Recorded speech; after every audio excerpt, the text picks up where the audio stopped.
Hello and welcome to another episode of India. Hola y bienvenidos a otro episodio de India y la Izquierda Global. Si eres nuevo en el programa, no olvides suscribirte. También puedes considerar hacerte miembro de YouTube, mecenas o donar una pequeña cantidad usando el enlace en la caja de descripción. Pero como mínimo, mira el programa, dale a me gusta, compártelo y comenta. Sin más preámbulos, déjame dar la bienvenida a nuestro invitado de esta noche, el profesor Mohammad Marandi. El profesor Marandi enseña en su Universidad de Teherán. Profesor Marandi, bienvenido de nuevo a India Izquierda Global. Welcome back to India and Global Left. Muchas gracias por invitarme. Siempre es un honor y un placer. There have been speculations about the future of US. Ha habido especulaciones sobre el futuro de las relaciones entre Estados Unidos e Irán, y quería empezar con el reciente discurso pronunciado por el líder supremo iraní, el Ayatollah Khamenei, durante la conmemoración de la toma de la embajada estadounidense en 1979. Quisiera conocer su respuesta a algo que dijo allí. Afirmó que el enfrentamiento entre Teherán y Washington es intrínseco y señaló tres factores principales. Primero, el apoyo estadounidense a Israel. Segundo, las bases estadounidenses en la región. Y tercero, la tradición estadounidense de interferir en la política interna de Irán.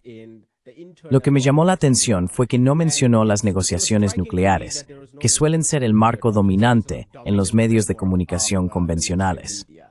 Pero dado que estos tres aspectos de la política estadounidense son tan fundamentales para la existencia del imperio estadounidense, sería justo concluir que el futuro de las relaciones entre Estados Unidos e Irán no es muy prometedor. US-Iran relationship is not very bright.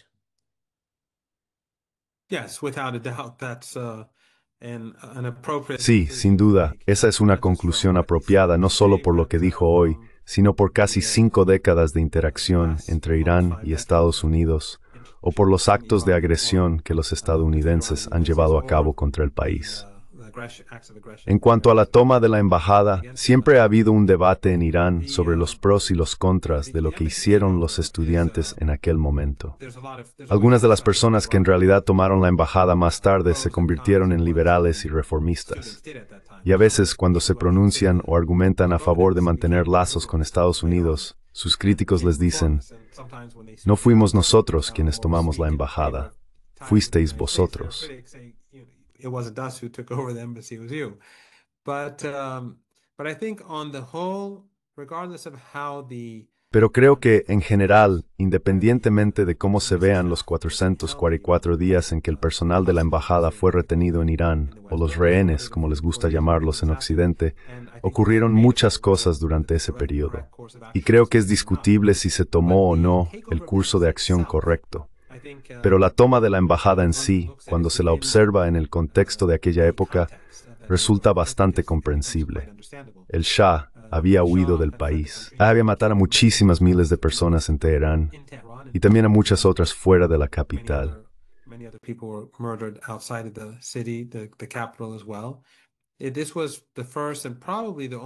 Esta fue la primera y probablemente la única verdadera revolución nacional en la historia de la humanidad, en la que incluso en los pueblos la gente protestaba.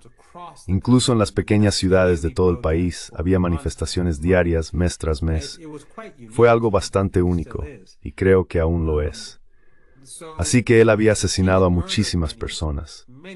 Y luego teníamos a la policía secreta, la Savak, que también torturaba a la gente y los mataba bajo tortura durante muchos fueron ejecutados. Así que la ira hacia el Shah era enorme. Y cuando los estadounidenses lo acogieron, eso generó indignación. Pero también existía el temor de que, como en 1953, los estadounidenses se estuvieran preparando para devolverlo al poder.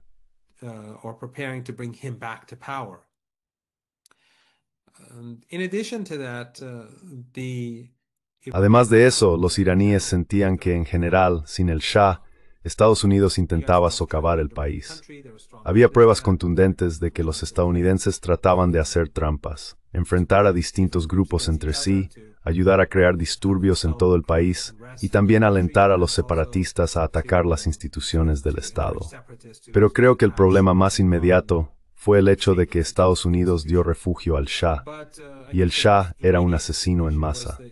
Así que esto fue tanto una protesta contra las acciones de Estados Unidos, como un acto llevado a cabo por esos estudiantes para impedir que Estados Unidos realizara un golpe de Estado en Irán.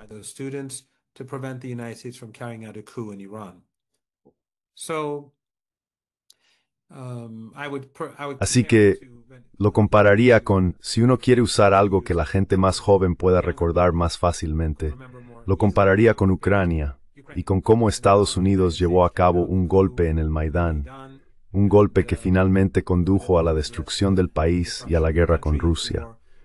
Sabes, hay un chiste, no sé exactamente cómo se dice correctamente, pero dicen que el único país donde no ha habido un golpe es Estados Unidos, y eso es porque no hay una embajada estadounidense allí. Así que la embajada de Estados Unidos en Irán era un lugar de intriga y conspiración, y fue tomada por los estudiantes.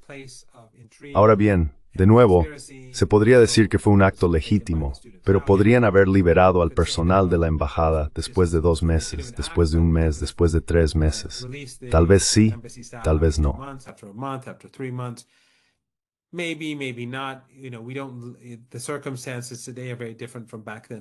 Las circunstancias actuales son muy diferentes a las de entonces. Pero el hecho es que Estados Unidos tiene una historia muy oscura en Irán. De hecho, el golpe de 1953 fue llevado a cabo básicamente por Estados Unidos junto con los británicos, a instancias de estos últimos. Fueron los británicos quienes se acercaron primero a los estadounidenses. La razón por la que el golpe tuvo éxito fue en parte porque el primer ministro Mossadegh fue ingenuo con respecto a los estadounidenses.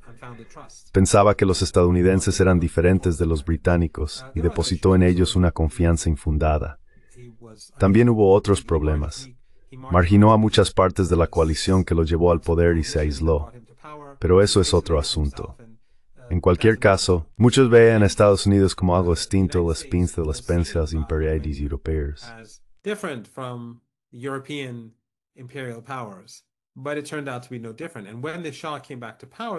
Pero resultó no ser diferente.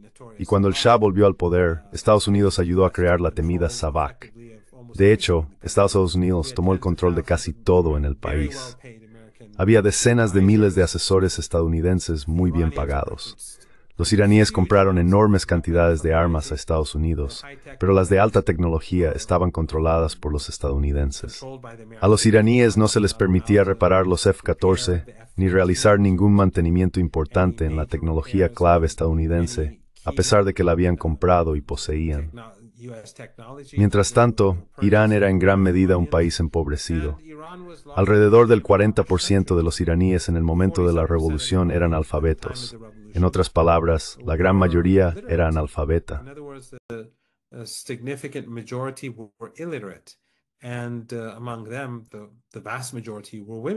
Y entre ellos, la gran mayoría eran mujeres. Así que, al contrario de lo que a Occidente le gusta decir sobre el Shah, el país estaba subdesarrollado. La mayoría de la gente no tenía educación, y la riqueza se gastaba en gran medida no para desarrollar el país, sino para desarrollar las economías occidentales. Por ejemplo, se gastó mucho en material militar, pero muy poco en desarrollar una industria militar autóctona. Y cuando empezó la guerra, cuando Saddam Hussein invadió Irán, eso fue algo que descubrí porque luché en esa guerra. Al principio, casi nada de lo que utilizábamos en los frentes de guerra se fabricaba en Irán. Así que Estados Unidos ayudó al Shah a mantener el poder y se quedó con una gran parte de la riqueza petrolera para sí mismo.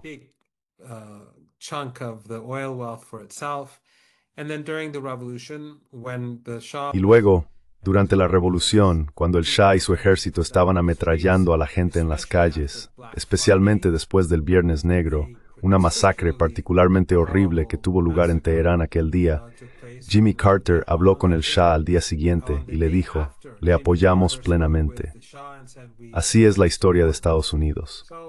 Y si vamos más allá, por supuesto, hasta la toma de la embajada está la cuestión del apoyo estadounidense a Saddam Hussein, proporcionándole a través de sus aliados en Europa armas químicas. Estados Unidos le dio inteligencia militar para usar esas armas químicas y la cobertura política para salir impune. Y la historia continúa. No quiero cansar a sus espectadores.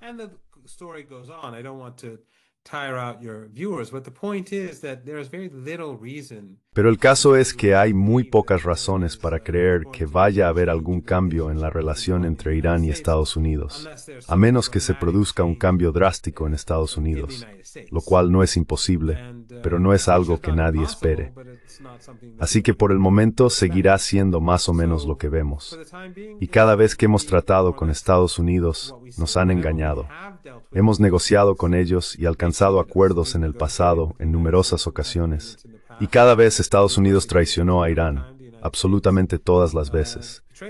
Por supuesto, el ejemplo más importante es el acuerdo nuclear, el JCPOA, en el que los iraníes firmaron el acuerdo y concedieron importantes concesiones, demasiadas concesiones, en mi opinión, muchísimas. Sin embargo, desde el primer día Estados Unidos estuvo violando el acuerdo y finalmente bajo Trump lo rompieron. Y estamos donde estamos hoy.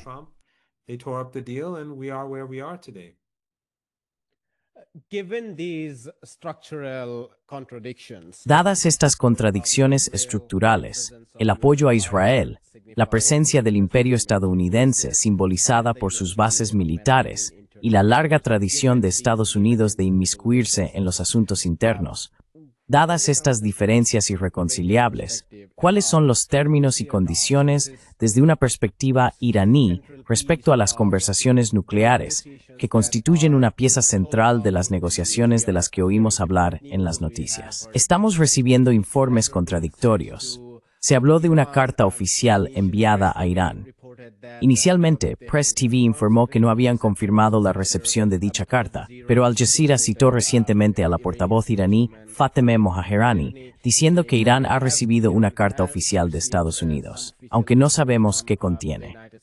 Además, el ministro de Asuntos Exteriores iraní, Abbas Araghchi, declaró que Irán no tiene prisa por hablar con los estadounidenses, pero que, si estos se acercan, Irán podría hablar con ellos también.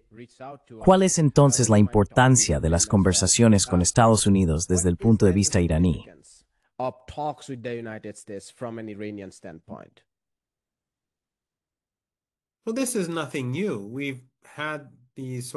Bueno, esto no es nada nuevo. Hemos tenido este tipo de situaciones durante muchas décadas, en las que hemos mantenido conversaciones, luego alcanzado algún tipo de acuerdo, y los estadounidenses traicionaron a Irán. O hemos tenido un diálogo o negociaciones y no hemos podido llegar a ningún tipo de acuerdo. Así que por el momento no veo que se vayan a celebrar conversaciones en un futuro próximo. La distancia entre Irán y Estados Unidos es enorme.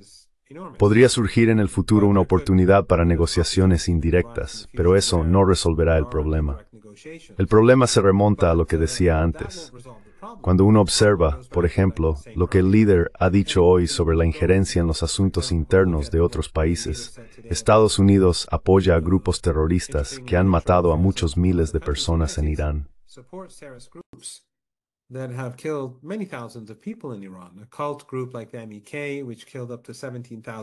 Un grupo sectario como los Mujahidines del Pueblo, que mató a hasta 17,000 personas y luchó como fuerza de infantería para Saddam Hussein. Cuando yo iba al colegio, al caminar por la calle temías que explotara un coche bomba, porque todos los días había noticias. A veces incluso podías oír el sonido de un coche bomba que estallaba, o de una motocicleta que pasaba frente a una tienda donde alguien tenía una foto del imán Khomeini en el escaparate, y lo acribillaban. Ese tipo de cosas ocurrían a diario durante los primeros meses cuando comenzaron su campaña militar, su campaña de terror en Irán.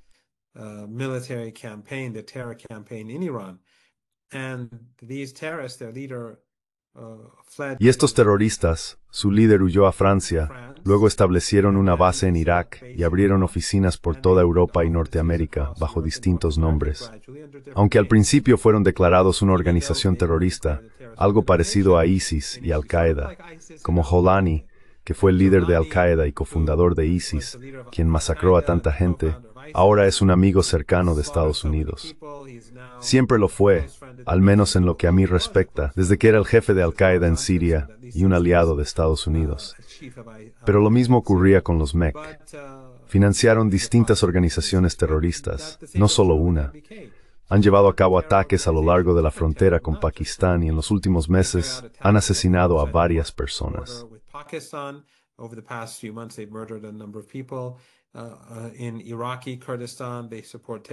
En el Kurdistán iraquí también apoyan a grupos terroristas allí. Así que cuando Estados Unidos se comporta de esa manera, un cambio fundamental en la relación simplemente no es realmente posible. Puede que haya conversaciones limitadas en algún momento, dentro de 6 meses, 1 año, 2 años o quizás solo un par de meses. No lo sé, tendremos que ver. Pero el problema es que eso no va a resolver nada, ni la relación ni los problemas que existen de forma fundamental, porque Estados Unidos sigue apoyando el terrorismo, lleva a cabo actos de agresión, respalda a un régimen genocida y de apartheid en Palestina, y tiene bases por todas partes donde matan a su antojo.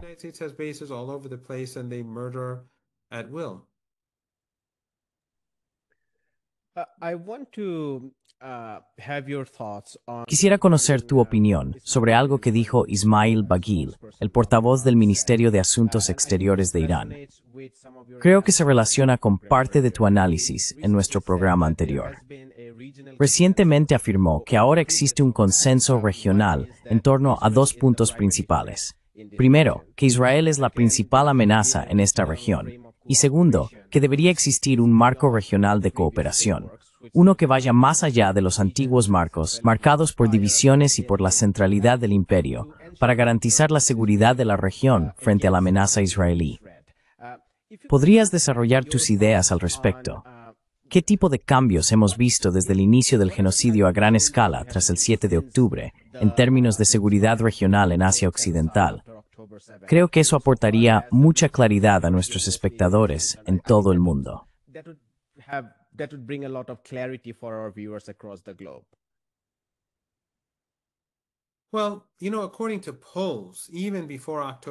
Bueno, ya sabes, según las encuestas, incluso antes del 7 de octubre de 2023, a pesar de que gobiernos como los de Arabia Saudí, Qatar, los Emiratos, el gobierno de Erdogan y el régimen bahreiní difundían propaganda anti-iraní, tanto sectaria como racial, la mayoría de la gente en la región no creía que Irán fuera una amenaza para su seguridad.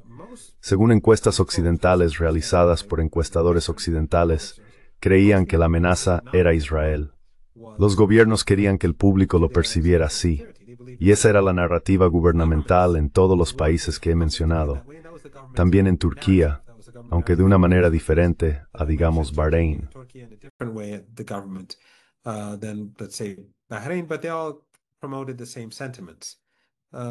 Pero todos promovían los mismos sentimientos por diferentes razones. Turquía y Qatar fueron, por supuesto, los principales partidarios del ISIS y Al-Qaeda en Siria e Irak, mientras que los Emiratos y Arabia Saudí lo abordaron desde otro ángulo. Es decir, las políticas cambiaron. Hubo un tiempo en que los saudíes y los emiratíes eran los principales apoyos de estos grupos. Luego, el foco se desplazó hacia Erdogan y Qatar. Pero el wahabismo y el salafismo eran tradicionalmente, Qatar es un estado wahabí, un régimen wahabí. Y Arabia Saudí, hasta la llegada de Mohammed bin Salman, siempre promovió el wahabismo. Irónicamente, Mohammed bin Salman ha estado orientando al país en una dirección algo diferente. Pushing the country in a somewhat different direction, and that's why it's now Qatar and Turkey. Y por eso ahora son Qatar y Turquía los que constituyen principalmente la fuente de este tipo de financiación para apoyar a esos distintos grupos. Pero a pesar de toda la retórica, la gente común creía que era el régimen israelí. Después del 7 de octubre, quedó cada vez más claro que la gente no aceptaba esa narrativa. Y creo que tras el ataque aéreo en Qatar, puede verse un cambio, no fundamental, pero sí sutil y significativo, en la forma en que la región representa al régimen israelí. Es decir, los regímenes de la región del Golfo Pérsico cambian, especialmente en la manera en que retratan al régimen israelí, y muestran una mayor preocupación por el tipo de amenaza que ese régimen representa para ellos.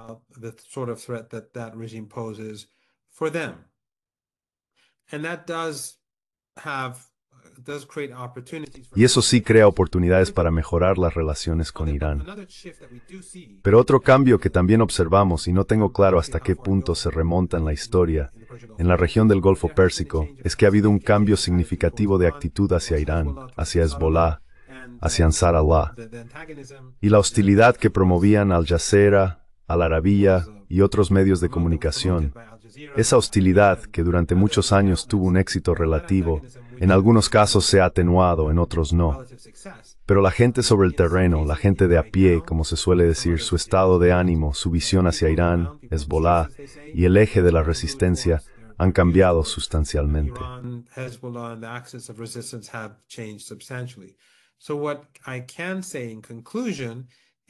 Así que lo que puedo decir en conclusión es que algunos de estos regímenes familiares en la región del Golfo Pérsico están hoy más preocupados que en el pasado por el papel del régimen israelí.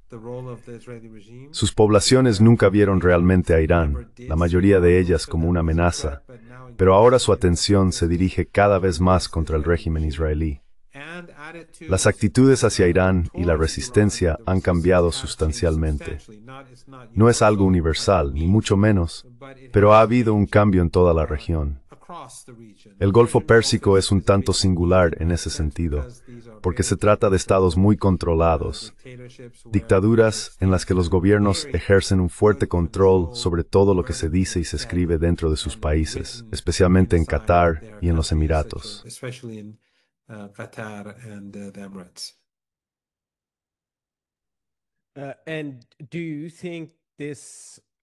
¿Y crees que esto podría? Tal como yo lo veo, hay dos tipos de marcos regionales que compiten entre sí. Uno son los llamados Acuerdos de Abraham, dirigidos por el Imperio. Es la misma organización regional imperialista orientada contra Irán, contra Yemen, contra el Líbano y así sucesivamente. Y luego está el tipo de marco en evolución que acabas de explicar, que representa más un cambio entre las élites gobernantes y no necesariamente entre la población, porque la población no ve así, ni siquiera antes del genocidio.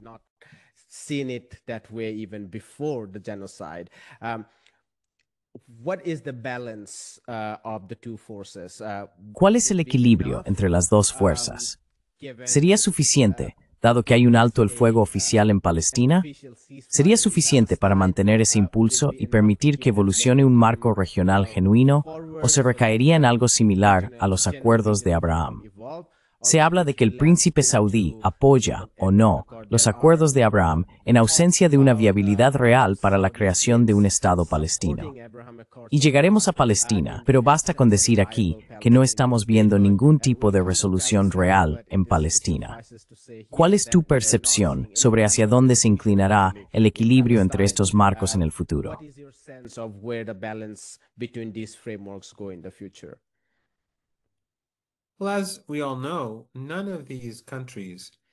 Como todos sabemos, ninguno de estos países ha actuado contra el régimen israelí durante los últimos 2 años, más de 2 años de genocidio.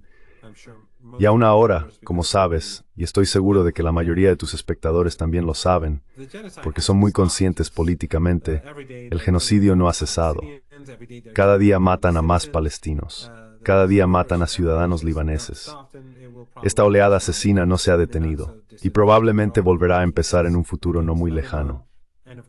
Ya están lanzando amenazas contra el Líbano y, por supuesto, contra Gaza.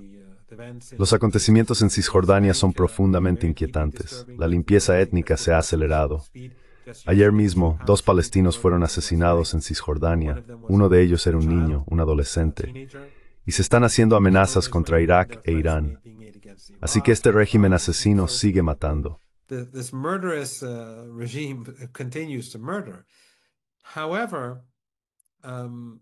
Sin embargo, aunque ninguno de estos países ha tomado medidas contra Israel, todos siguen haciendo negocios como de costumbre. Egipto quiere gas, Erdogan quiere petróleo, Aliyev exporta petróleo barato a través de Erdogan. Jordania hace comercio y negocios, transporta mercancías desde el Golfo Pérsico. Nadie ha roto los lazos. Nadie ha roto los lazos económicos. Todos han contribuido de una forma u otra al genocidio. Y por supuesto, lo peor de todo fue, en mi opinión, el hecho de que todos participaron en el circo de Egipto, en Sharm el-Sheikh.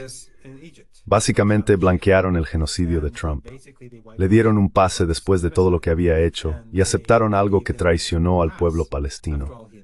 Solo para obtener algunas concesiones para sí mismos de Trump, fueron allí y le permitieron imponer un supuesto plan de paz, que evidentemente no era un plan de paz.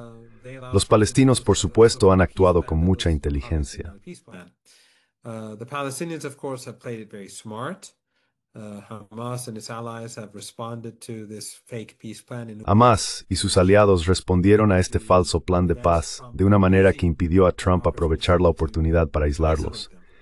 Pero, en cualquier caso, cuando estos gobiernos actúan de esta manera, se podría decir que implementar o ampliar los acuerdos de Abraham debería ser fácil.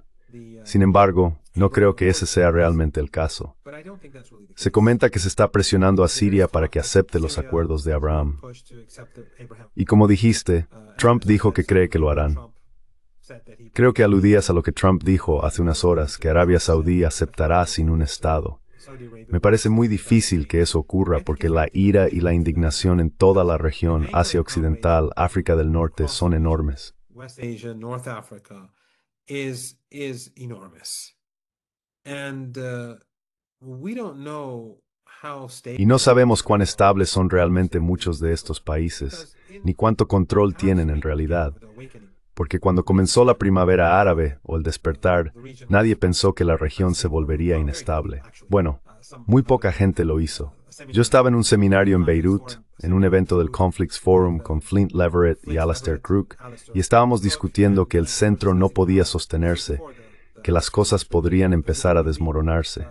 Y literalmente, un par de semanas después comenzaron los acontecimientos en Túnez. Tunisia began.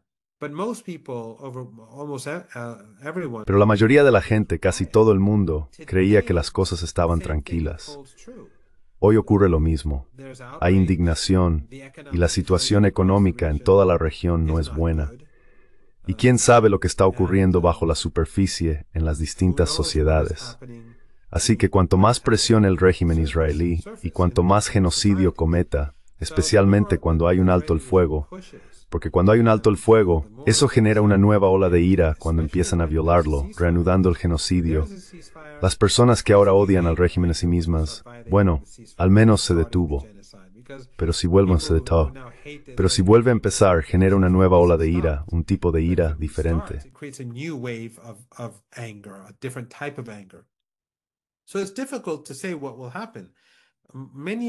Así que es difícil decir qué ocurrirá.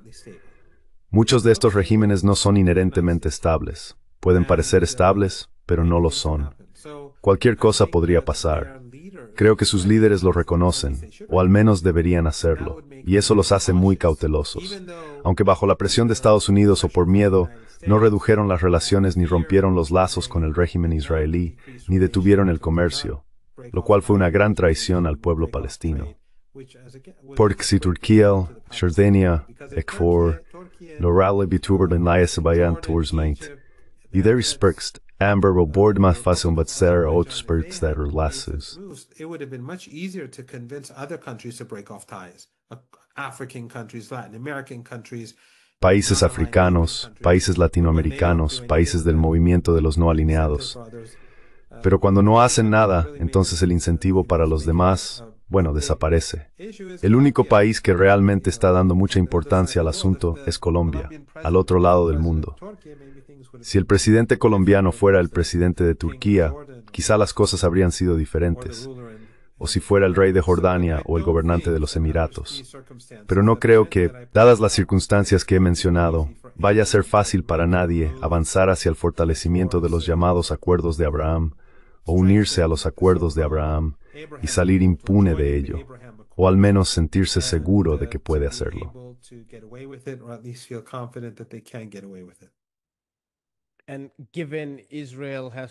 Y dado que Israel no ha mostrado ningún signo de retroceder en lo que ha hecho en los últimos 2 años en particular, quiero decir, todo el mundo lo sabe, pero quiero reiterarlo, Israel ha invadido o atacado a 7 países diferentes de Asia Occidental: Palestina, Líbano, Siria, Irán, Qatar, Yemen e Irak, por supuesto. Bueno, si uno ha de creer lo que algunos en Estados Unidos piensan, que Charlie Kirk fue asesinado por el régimen israelí, entonces ese sería otro país que añadir a la lista.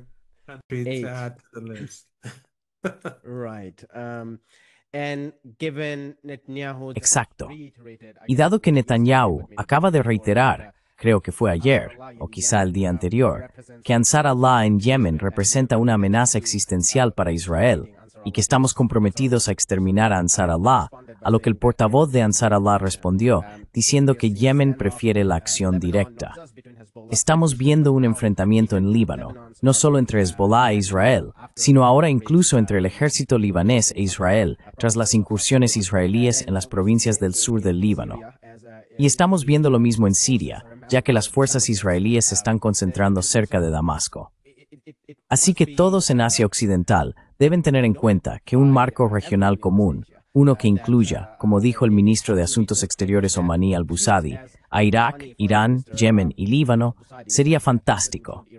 Muy sorprendente, quizá no tanto, pero sería extremadamente lamentable que los demás países no tomaran nota de ello. Unfortunate if the other countries don't take note of that. Well, the position of Oman is has always Bueno, la posición de Omán siempre ha sido diferente, al menos en los últimos años, de la de los otros estados autoritarios gobernados por familias en la región del Golfo Pérsico. Así que aunque creo que lo que dice el gobierno omaní es bastante razonable, no estoy seguro de que Bahrein o los Emiratos estén dispuestos a avanzar en esa dirección. Y recordemos que estos son regímenes títeres. Los Emiratos no son independientes de Occidente. No son un actor independiente. Tampoco lo es Qatar. Lo vimos después de los bombardeos, por supuesto, todos lo sabíamos, pero salieron a la luz declaraciones que confirmaban que la razón por la que Qatar acoge a Hamás no es porque sean fieles partidarios de la resistencia, sino porque los estadounidenses y los israelíes les pidieron que acogieran a Hamás. Lo mismo puede decirse de Erdogan en Turquía.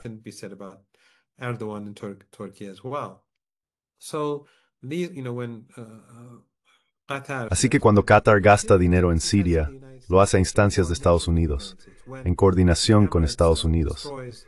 Cuando los Emiratos destruyen Sudán, también lo hacen en coordinación con Estados Unidos. Como dije, nadie debería tomarse en serio la idea de que actúan de forma independiente, en absoluto. Así que dudo que veamos un cambio en ese sentido en un futuro próximo. Y hay una gran probabilidad de que el régimen israelí lleve a cabo más ataques. Quiero decir, están atacando Líbano todos los días, y los medios occidentales no lo informan porque son indiferentes. Se supone que Occidente es el garante del alto el fuego, pero permiten que los israelíes bombardeen Líbano a diario, que maten a personas. Asesinaron a una persona hace apenas un par de horas, y a 4 o 5 ayer, como dije, en Damasco.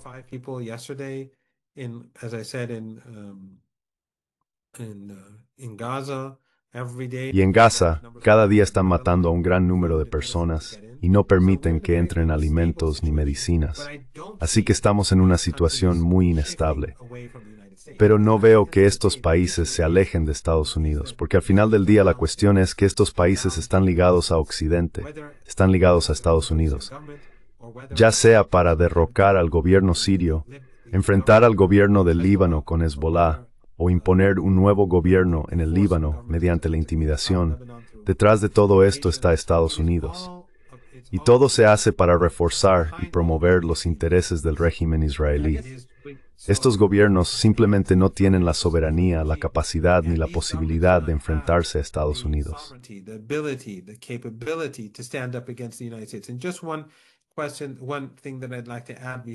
Y solo una cosa que me gustaría añadir antes de que plantees el tema que quieres tratar, es que el señor Erdogan, después del golpe, cuando arrestó a un pastor estadounidense alegando que estaba implicado en el golpe, Trump amenazó a Turquía, amenazó al señor Erdogan e impuso algunas sanciones. En cuanto eso ocurrió, aunque el pastor estadounidense había sido condenado a prisión, lo liberaron. Así que Estados Unidos no va a permitir que estos países cambien su política, que se desplacen y se unan a Irán y a otros para crear una coalición que bloquee la agresión israelí.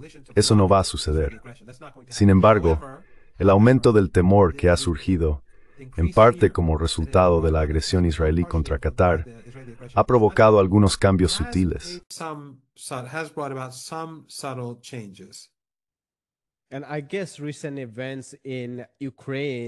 Supongo que los acontecimientos recientes en Ucrania y en Asia Oriental deberían servir de lección para los países de Asia Occidental, dado lo erráticamente y con qué rapidez puede Estados Unidos retirarse, por así decirlo, o dejar de gastar sus propios dólares en la llamada seguridad de esa región.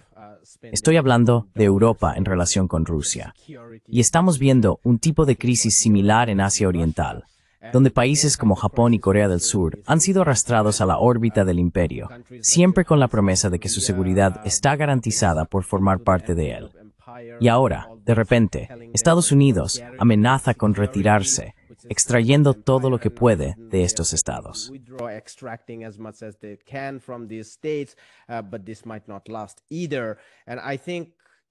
Pero esto tampoco podría durar. Y creo que, si uno quiere ser visionario a largo plazo, hay algunas lecciones para los países de Asia Occidental sobre el dominio del imperio, por así decirlo. Quería terminar hablando de Palestina, dado que hemos visto más de 192 violaciones del alto el fuego parcial que se acordó en octubre. Creo que fue el 10 de octubre, pero corríjanme, espectadores, si me equivoco. En esta enviando Pasuk Ross, 80 Sanadsa, en Derabalá, en Yunis, y así sucesivamente. Y si Cisjordania ha sufrido inenredadas encarcelamientos y asesinatos, y 7 de SWOR, por utilizar de remedios de latitude limuanas en el Fetistier. Killings in occupied West Banks.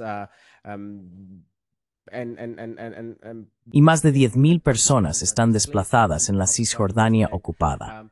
Ayer fue el aniversario de la Declaración Balfour de 1917, que estableció formalmente este enclave colonial en medio de la Primera Guerra Mundial. Muchos académicos europeos todavía la describen en términos de la retirada de los imperios, pero quienes estamos en Asia, especialmente en Asia Occidental, sabemos que fue, en todo caso, una intensificación del imperialismo o colonialismo europeo en esta región durante los años del mandato. Así que, para cerrar esta conversación, ¿podrías compartir tus reflexiones sobre el futuro de la lucha a largo plazo por la libertad palestina frente al colonialismo occidental en esta región?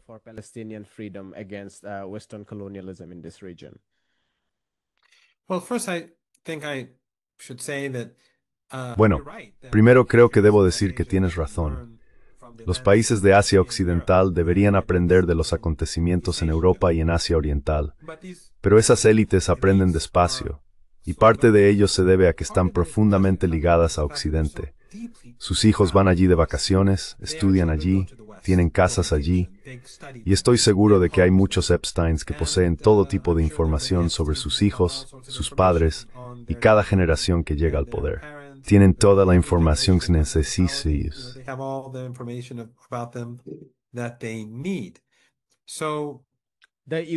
Así que, las universidades en particular me llamaron la atención durante mi última visita. Parecen en su mayoría británicas y muchas son cada vez más estadounidenses.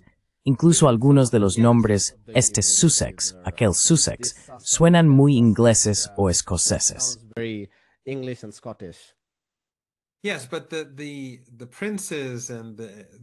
Sí, pero los príncipes y los que están en la cima, no es ahí donde estudian. Van a Estados Unidos, salvo una o dos excepciones notables. Creo que Mohammed bin Salman en realidad se quedó en Arabia Saudí, si no me equivoco. Si lo estoy, tus espectadores deberían señalarlo. Pero creo que se quedó en casa. Sin embargo, en su gran mayoría estudiaron en Occidente. Vivieron en Occidente y pasaron allí su juventud. Y estoy seguro de que, ya sabes, Occidente no tiene solo uno o dos Epstein, estoy seguro de que tiene muchos. Así que hay muchas razones por las que están ligados a Occidente, culturales, políticas y otras que ya he mencionado. Por eso van a aprender muy despacio.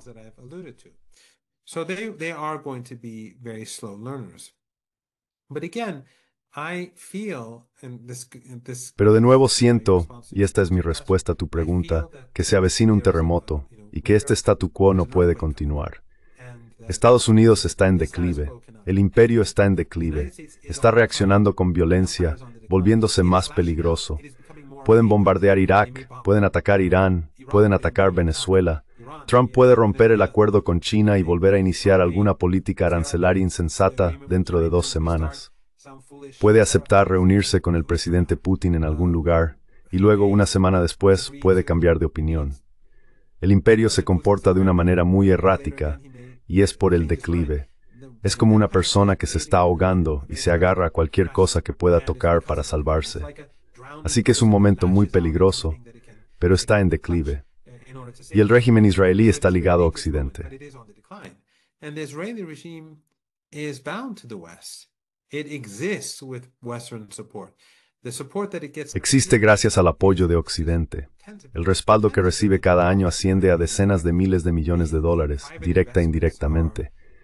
Las inversiones privadas se canalizan hacia el régimen israelí porque los oligarcas sionistas de Estados Unidos quieren que la inversión se haga allí. Luego está el apoyo militar procedente de Estados Unidos, el apoyo europeo, el apoyo alemán, las subvenciones, la ayuda, las inversiones. Son inversiones que podrían realizarse en Estados Unidos, pero eligen hacerlas en Israel para las industrias de alta tecnología. Es por eso que el régimen israelí existe. Sin el apoyo de Occidente, sin que subsidien la vida en la Palestina ocupada, el régimen se derrumbaría, y Occidente está en declive. Los europeos están en declive. and the West is on the decline. The Europeans are on the decline. We see how things are getting worse in Germany. Vemos cómo las cosas están empeorando en Alemania, Gran Bretaña, Francia y otros lugares, por una serie de razones que tú conoces tan bien como yo, si no mejor. Y en Estados Unidos ocurre lo mismo. Además, el sur global sigue en ascenso, e Irán, por supuesto, es uno de los actores clave en el sur global. Creo que Irán demostró en la guerra de 12 días su fuerza subyacente al ser capaz de obligar al régimen israelí a detenerse, a pedir un alto el fuego y a rogar a los estadounidenses que lo hicieran posible con Irán. Así que este declive del imperio es un momento peligroso, pero también algo que a largo plazo no augura nada bueno para el régimen israelí debido a su dependencia del imperio. Además, el régimen se ha vuelto completamente ilegítimo a los ojos de tanta gente en todo el mundo, incluidos los judíos estadounidenses. Including American Jews. Incluidos los judíos estadounidenses y, por supuesto, muchos jóvenes judíos estadounidenses, así como también judíos mayores. Pero muchos jóvenes judíos estadounidenses están a la vanguardia de la resistencia contra el régimen israelí. Están entre las personas valientes que han roto el control que el régimen israelí tenía sobre la sociedad estadounidense. Los estadounidenses se han vuelto en contra del régimen. Y como dije, cuanto más atroces sean los actos, cuanto más asesinato y masacre haya, peor se volverá la situación. Así que, aunque estos parezcan días oscuros para el pueblo de Palestina, y en efecto lo son, en ciertos aspectos, días muy oscuros, desde el 7 de octubre ha muerto, de media, más de una persona al día en Cisjordania, cada día. Pero ni siquiera se oye hablar de ello en Occidente ni en los medios occidentales. Nada. Silencio absoluto. Indiferencia. Como dijiste, 1000 personas. Nada. Aparece en The New York Times. Más de 3,000 personas desplazadas. Sí, barrios enteros en diferentes pueblos y ciudades han sido completamente arrasados por el régimen israelí en Jenin. Grandes partes de la ciudad han sido demolidas por el régimen para llevar a cabo una limpieza étnica, desplazamiento y un cambio permanente en Cisjordania. Y de nuevo, eso es algo que... Así que hay mucha oscuridad, y por supuesto lo peor es Gaza. Luego está Líbano y los ataques genocidas allí. Pero a otro nivel, la deslegitimación del régimen israelí y la debilidad y el declive del imperio occidental, creo, crean nuevas oportunidades y tendrán un enorme impacto en el futuro. Y no creo que el régimen perdurar. I do not believe that the Israeli regime will last. And on a final note, I'll just say this, and I may have said this before. Y para terminar, solo diré esto, y puede que ya lo haya dicho antes, así que pido disculpas si es así, pero cuando era joven fui activista por Palestina, y también fui activista por la resistencia en el África Austral y en Sudáfrica. Hice trabajos de traducción y escribí un poco en mi juventud sobre Sudáfrica. No conocí a nadie en Irán, ni leí nada de activistas de otras partes del mundo en el material que leía o traducía que me diera la impresión o la sensación de que el apartheid en Sudáfrica terminaría pronto. Pero luego hubo un giro rápido de los acontecimientos, y después de que el último presidente bajo el apartheid llegara al poder, se produjeron muchos cambios. La carga del apartheid era simplemente demasiado pesada.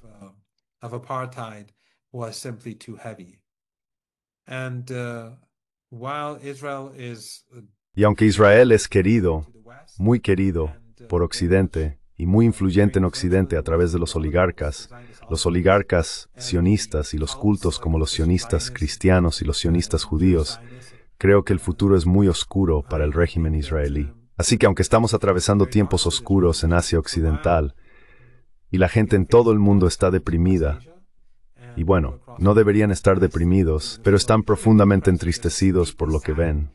Nadie debería deprimirse, porque quienes quieren resistir deben ser siempre fuertes y decididos. Deben perseguir la justicia sin importar cuál sea la situación. Pero la gente está entristecida en todo el mundo. Gaza y Asia Occidental es como si una nube oscura, muy oscura, colgara sobre ellas de forma permanente. Pero creo que no hay duda de que hay luz al final del túnel. Israel's régimen israelí frendizes queremos destino de apartheid inver. The same fate as apartheid South Africa.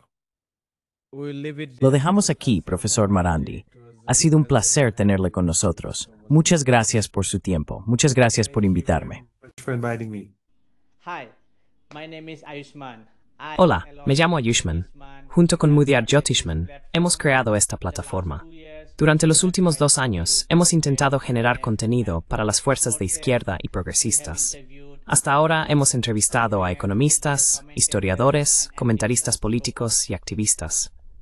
Si te ha gustado nuestro contenido y quieres que construyamos un archivo para la izquierda, tengo 2 peticiones para ti. Por favor, considera hacer una donación a la causa. El enlace está en la descripción de abajo. Y si no puedes hacerlo, no te sientas mal. Siempre puedes dar me gusta y compartir nuestros videos con tus camaradas. Por último, no olvides pulsar el botón de suscribirte. Don't forget to hit the subscribe button.